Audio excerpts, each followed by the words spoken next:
Adrian Broadus joins us from Uvalde Memorial Hospital, where victims are being treated this morning. Adrian. Good morning to you, John. 19 of the victims, those who are deceased, were looking forward to ending the school year tomorrow. Others who were injured were transported to this hospital behind me, where the staff is not only caring for their wounds physically, but emotionally. The city of Uvalde, Texas, reeling after a school shooting at an elementary school left at least 19 children and 2 adults dead. My heart was broken today. We're a small community, and we'll need your prayers to get us through this. An 18-year-old gunman drove to Robb Elementary School around midday Tuesday. He crashed his vehicle in a ditch nearby and ran toward the building, weapons in hand. There was several law enforcement that engaged the suspect, but he was able to make entry into the school, where he did go into several classrooms, and unfortunately he did fire his firearm. Texas State Senator Roland Gutierrez says the shooter, quote, had no problem legally purchasing the assault-style rifles used in the massacre. He went to high school here in Uvalde, and unfortunately, on his 18th birthday, he bought those 2 assault rifles that you've been talking about. And they are assault rifles. It's the first thing he did when he turned 18. The FBI and ATF are assisting local authorities with the investigation. Area hospitals were treating at least 20 patients. Customs and Border Protection, the largest law enforcement agency in the area, dispatched more than 20 agents to the shooting. The shooter was apprehended, but later pronounced dead. He himself is deceased and is believed that responding officers killed him. It appears that 2 responding officers were struck by rounds but have no serious injuries. What happened in Uvalde is a horrific tragedy that cannot be tolerated in the state of Texas. The shooter is also believed to have shot his grandmother first. What I do know is that this young man shot his grandmother and then fled that scene. The grandmother is still holding on, that she was airlifted to San Antonio. As the predominantly Hispanic city of about 15,000 comes to terms with the attack, the school district's chief of police ruled out any other suspects in the shooting. And we are not actively looking for another individual or any other suspects in this case.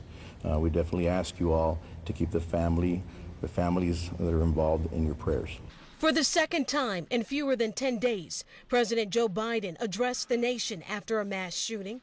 I am sick and tired of it. Why are we willing to live with this carnage? Why do we keep letting this happen? Where in God's name is our backbone? Biden calling for action and demanding lawmakers stand up to the gun lobby as another community is added to the list of sites of mass shootings in the United States. There have been 30 shootings at K-12 schools so far in 2022. The Uvalde shooting makes it the worst attack on an American school since the Sandy Hook massacre in Connecticut in 2012 that left 20 children and 6 adults dead. A senator from that state, Democrat Chris Murphy, begged his colleagues to help pass gun safety laws. Our kids are living in fear every single time they set foot in a classroom because they think they're going to be next. What are we doing? Why do you spend all this time running for the United States Senate? Why do you go through all the hassle of getting this job, of putting yourself in a position of authority, if your answer is that as this slaughter increases, as our kids run for their lives, we do nothing? Pain and passion on the floor there. Meanwhile, State Senator Gutierrez said the shooter purchased those rifles on his 18th birthday. He also said it was the first thing he did that day. Meanwhile, the parents of these 19 children are planning funerals instead of their summer vacation. They now have to find the perfect casket or urn to reflect the personality of the little life they loved and lost. John? I'm an 8, 9, or 10-year-old. Adrian Broadus, thank you so much. Joining me now is Sue Rankin. She's coordinating a nearby blood drive at the Herbie Ham Activity Center for the victims of the shooting. Sue, thank you so much for being with us. Thank you. You've lived here in Uvalde for 7 years. Just talk to me about what this moment is like for you. Well, I know so many, finding out now that I know so many of the parents and the grandparents and the aunts and uncles of these kids that were killed and were injured. And it's such a tight-knit community, such a wonderful area. And it's devastating. It's to our root, below our root, what it's done to this community. We will never be the same. We will never be the same. Talk to me. This looks like so many elementary schools around the country. Tell me about the Robb Elementary School and its place here in the Uvalde community. Oh, I know friends of mine that I direct an adult activity center, and there's people there that are in their 70s, and they say they taught here. People say they went here. You know, it has such wonderful memories for this community. There are carnivals here and so much fun in the community, and the community supports them in amazing ways.